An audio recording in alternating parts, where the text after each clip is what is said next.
Well, tonight we have kind of a cautionary story for you about maybe selling your car. ABC 6 News reporter John Decott tells us how a simple mishap in registration gave one seller some serious sticker shock. About a year and a half ago, Axel Gumbel decided to sell his 2002 Saturn. I had 191,000 miles on it and had a fair share of issues, so I just wanted to get rid of it. He ended up selling it to a man who was actually in jail at the time, who needed it to get a new job.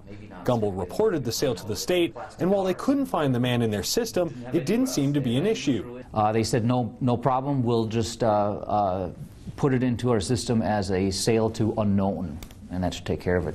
Fast forward to last week, and Gumbel gets a letter from Midtown Towing in Austin saying his car has been impounded for over a year and he owes nearly $14,000 in storage fees. I think it was $13,800.94. So you just sit there and like, what is going on here?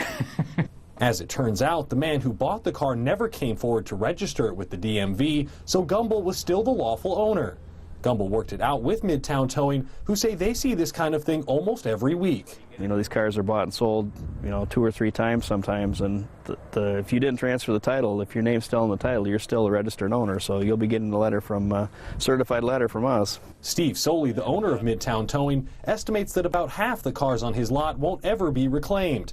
He says it's a major problem for the towing industry, but one that can be fixed by buyers and sellers working together. My advice to you, if you're going to sell a car, make sure you go down there with the buyer and physically be with them when you transfer the title. That way you know you're not going to have a problem like this. Otherwise you'll end up in the lot. While everything worked out okay for Gumbel, it's a lesson he won't soon forget. In the end, it was just kind of a 2-hour scare, but I've never received a bill for $13,000. In Austin, John Decott, ABC 6 News. Yeah, that would be quite the bill, quite the shock. Towing companies actually bear the burden in these situations, but the state does allow them to sell unclaimed cars as a way to recoup their losses. Experts say it's also a reminder to buyers, because if your car does get towed, they cannot release it back to you unless your name is on that registration.